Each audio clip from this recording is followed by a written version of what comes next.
Hello and welcome to Fast and Factual on Firstpost. Here are the top headlines from across the world. The Israeli military says it has withdrawn its ground troops from southern Gaza Strip, including Khan Yunis. Israeli Defence Minister Yoav Gallant has said the troops have pulled out to prepare for future operations in the enclave, including Rafah. This comes as Israel's close ally, US, continues to oppose a large-scale offensive in the city that is sheltering millions of displaced Palestinians. The Israeli Defence Minister has also said that Israel is ready to handle any threats from Iran. This comes as Tehran vowed revenge following an attack on its embassy compound in Syria. Iran has blamed the attack on Israel. Meanwhile, an Iranian minister also threatened that Israeli embassies are no longer safe. According to a report, German civil servants are demanding an end to arms supplies to Israel.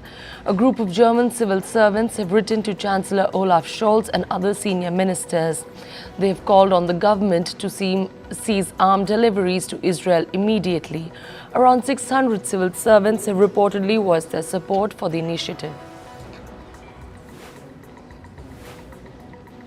Thousands of Israelis demonstrated in Tel Aviv, calling on the Netanyahu government to reach a hostage deal. During the demonstrations, a car rammed through dozens of protesters, knocking several people down to the ground. At least 5 people were injured in the incident. The Israeli police has said that the driver has been arrested.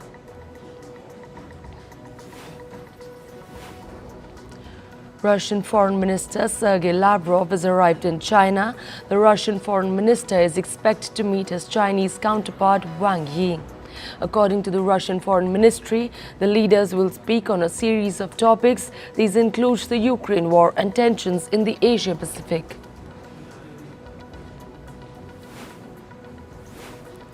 The United States held a joint maritime exercise with Japan, Australia and the Philippines. The countries held a one-day drill in the South China Sea on Sunday. It was held within the Philippines' exclusive economic zone in the South China Sea. The exercises involved anti-submarine warfare training and communication activities.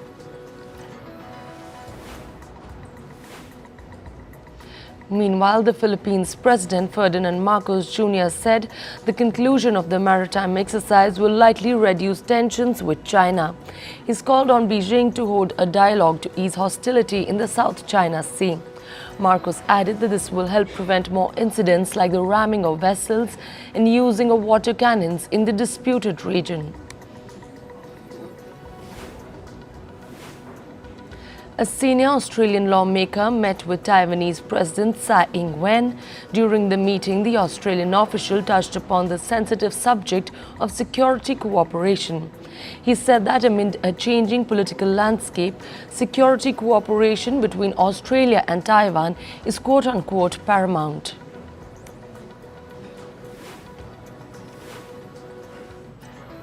South Korea has launched its second spy satellite into space.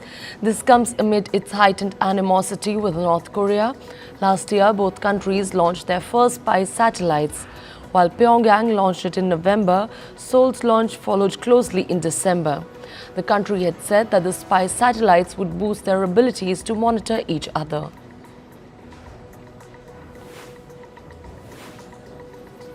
Donald Trump's campaign said it raised more than $50 million during a fundraising event this weekend.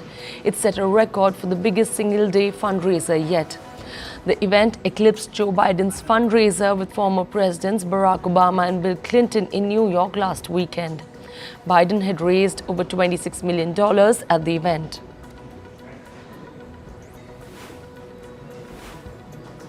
One man has been arrested for starting a fire outside the office of U.S. lawmaker Bernie Sanders. The accused entered the building and headed to Sanders' office on the 3rd floor. Security footage showed him spraying a liquid near the door and setting it alight.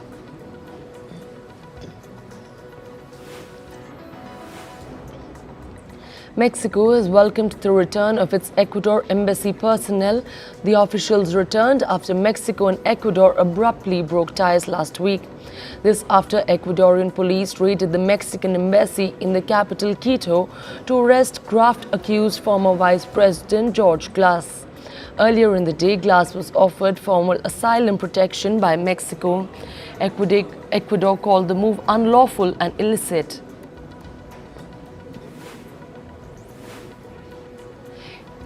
In climate, the Supreme Court of India stated that climate change affects a person's right to life. The statement came over a petition filed by wildlife activists to protect the great Indian bustard. The court also emphasized that India must focus on clean energy initiatives as people have the right to live a life free from climate change. According to a report by London-based environmental investigation agency, climate warming refrigerant gases are being illegally smuggled into Europe. These pollutants are coming from China and Turkey. The chemicals used in these gases are used for cooling industry and the retail sector. Parts of the United Kingdom and Ireland were hit by Storm Kathleen over the weekend. The storm came with gusts of wind which led to the cancellation of over 70 flights across the United Kingdom. In Liverpool's Mersey River, giant waves were seen forming in the water. Videos also showed vehicles being hit by overtopping waves on a highway. Storm Kathleen is the 11th named storm of the season. The Russian government has declared an emergency in the flood-hit region of Orenburg. The floods were caused by rising water levels in the Ural River. Over 4,000 people were forced to evacuate Orenburg to move to safety. The regional government says the flood has caused damage worth more than $200 million.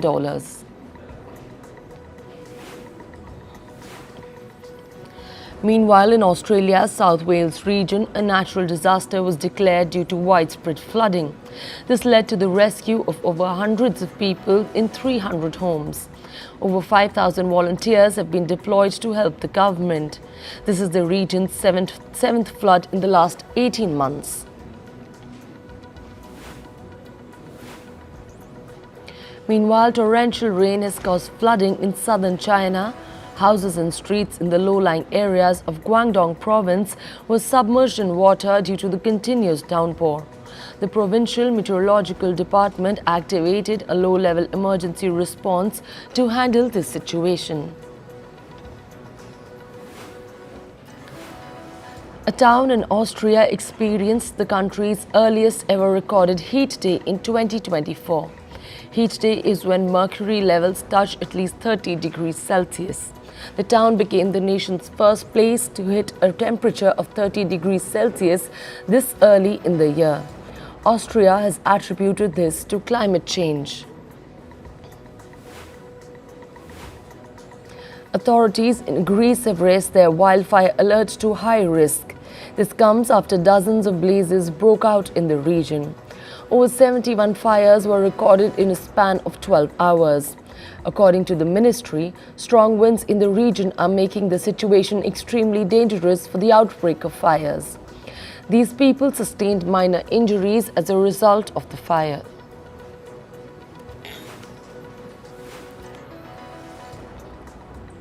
On to business and tech news. U.S. Treasury Secretary Janet Yellen ended her China trip with a press briefing in Beijing. Yellen said that the U.S. would not accept subsidized Chinese products. She repeated her concerns over cheap Chinese goods flooding the global market. On the last day of a 4-day trip, Yellen met with China's central bank chief Pan Gongsheng. During the trip, she also met Chinese Premier Li Qiang and Finance Minister Lan Fuan.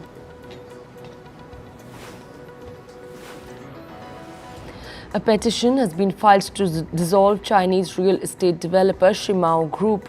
The petition was filed by China Construction Bank.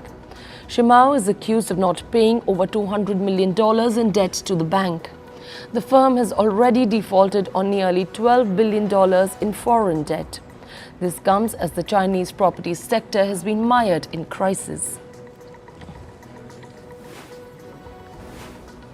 Australia has proposed a new mandatory code of conduct for big supermarket chains.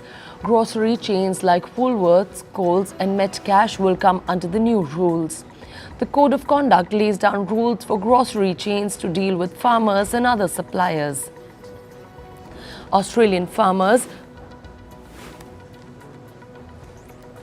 Norwegian companies have reached a new wage deal with the country's largest trade union, the Norwegian Confederation of Trade Unions.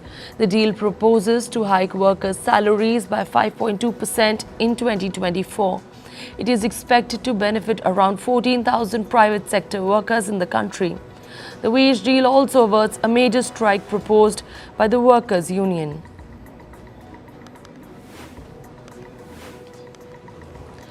Boeing is facing yet another probe by the U.S. Federal Aviation Administration. This is over a recent incident involving a Boeing 737-800 jet operated by the Southwest Airlines. The engine cover of a flight fell off mid-air in the U.S. city of Denver yesterday. The incident adds to a series of mishaps involving Boeing 737 jets this year. The plane maker is battling a number of investigations over recent incidents. The FAA has restricted Boeing's 737 jet production capacity. The crisis has also prompted the firm's CEO to step down.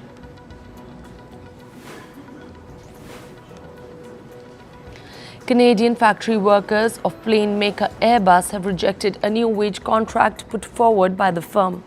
Workers are demanding higher salaries and better working conditions. Workers have also slowed down production at the facility to pressurize the firm. This comes as Airbus is trying to expand its production at the facility to fulfill rising jets orders.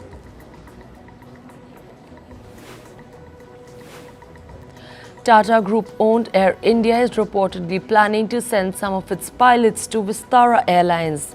This comes as Vistara is dealing with an acute shortage of pilots. Most of the airline's pilots have reportedly taken a leave of absence. They have been protesting against a new wage contract offered by the firm. Yesterday, Vistara said it would reduce its daily flights to around 10% of its total capacity. The Brazilian Supreme Court has opened an inquiry against Elon Musk. Musk is accused of not following a court order involving his social media platform X. Earlier, the Brazilian Supreme Court had ordered X to block certain accounts in the country.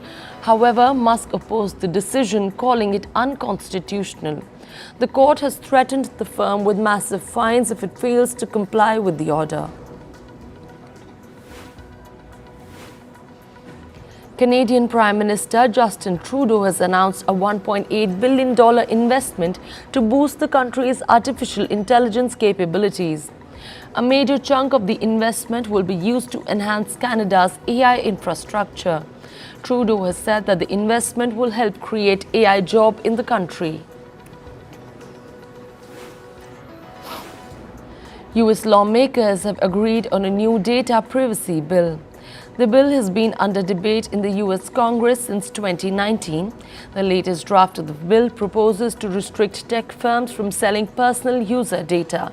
It mandates tech firms to inform users if their data is being transferred to any foreign firm. The bill also gives US regulators more power to deal with consumer privacy issues. Moving to sports, we start with cricket and the Indian Premier League. Lucknow Super Giants beat Gujarat Titans by 33 runs on Sunday. LSG opted to bat first and posted 163 with all-rounder Marcus Stoinis hitting a fine half-century. Gujarat were restricted at 130 in 18.5 overs. Pacer Yash Thakur destroyed Gujarat batters by scalping 5 wickets.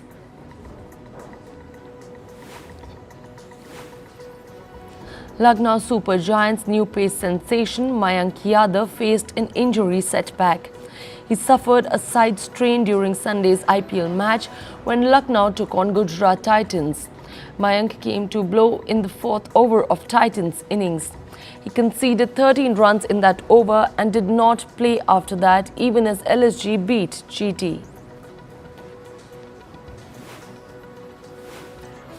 Meanwhile, Mumbai Indians won against Delhi Capitals by 29 runs.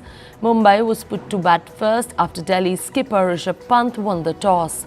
Rohit Sharma's knock of 49 and Ishan Kishan's 42 helped Mumbai post a total of 234 runs. Delhi retaliated through half-centuries from Prithvi Shaw and Tristan Stubbs, but it went in vain after they were bundled out for 205 for 8.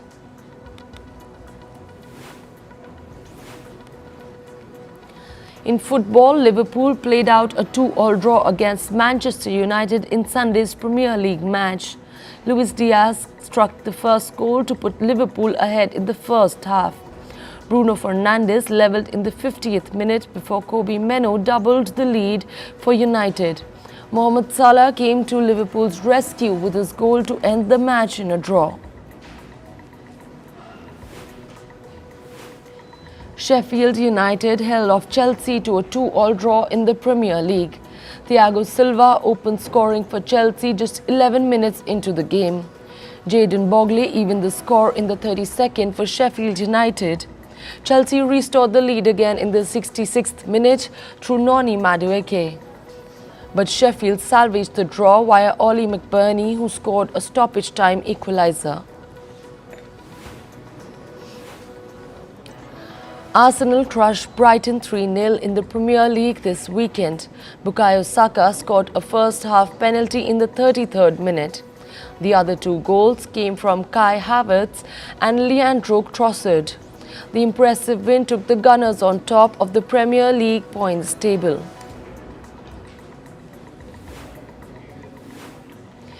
In tennis, Novak Djokovic became the oldest player to become the world #1 in the history of ATP rankings. This record was previously held by his arch-rival Roger Federer. Djokovic attained this feat on the 7th of April at 36 years and 321 days old. In tennis, India's Sumit Nagal has qualified for the main draw of the Monte Carlo Masters singles. He beat Facundo Diaz-Acosta of Argentina in a 3-setter in the final qualifying round. The grueling match lasted 2 hours and 25 minutes. With that win, Nagal became the first Indian to enter the Monte Carlo Masters singles main draw in 42 years. A British marathon runner named Russ Cook scripted history yesterday. He completed his run across the entire length of Africa. The 27-year-old embarked on the journey last April from Cape Agulhas in South Africa. Over 352 days, he completed 16,000 kilometers through 16 countries along Africa's west coast. Cook is the first person to run the length of the entire continent. In Formula One, Red Bull star racer Max Verstappen was back to his winning ways. The triple world champion cruised to victory at the Japanese Grand Prix yesterday. Verstappen finished 12.535 seconds ahead of his compatriot Sergio Perez. Carlos Sainz of Ferrari claimed the third spot. Moving on to some entertainment news, British race car driver Lewis Hamilton regrets turning down the offer to star in Tom Cruise's Top Gun Maverick. During an interview, he revealed that he was offered the role of a pilot in the film, but due to his busy schedule, he passed on the offer. The racing star also revealed that he became good friends with Tom Cruise after he met him on the sets of Edge of Tomorrow. Godzilla x Kong is continuing to dominate the North American box office. In its second week, the film reportedly collected over $30 million in the United States and Canada. The film's global box office collection now stands at approximately $360 million. The story follows an enormous gorilla and a reptilian giant teaming up to save their species along with humans. Meanwhile, British actor Dev Patel's Monkey Man has collected an estimated amount of $10 million in ticket sales. The film released in over 3,000 theatres in North America. According to reports, the film was produced on a budget of $10 million, which means that the film has turned out to be a profitable one. The film is based on Hindu deity Hanuman.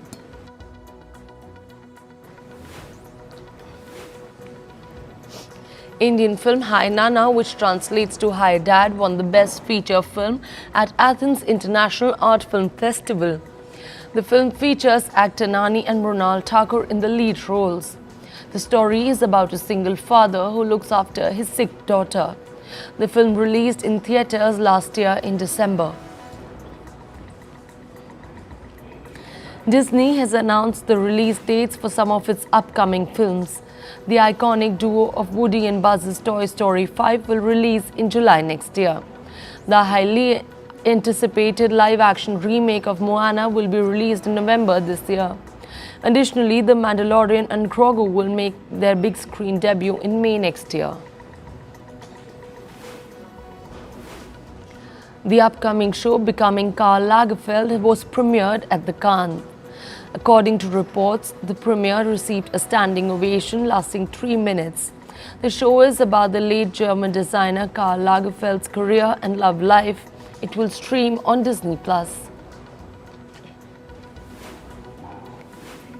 Beyoncé's album Cowboy Carter has reached the #1 spot on the Billboard 200 albums chart. The Billboard 200 chart ranks albums based on their digital sales and online streaming. The top spot signifies that it had the highest streaming sales in the United States. This is Beyoncé's 8th #1 debut on Billboard 200. South Korean boy band The Boys have announced their third world tour, Generation 2. The tour will start in Seoul from July 12th. The group will then travel to places like New York, Los Angeles, Bangkok and London. More dates and locations will be later revealed.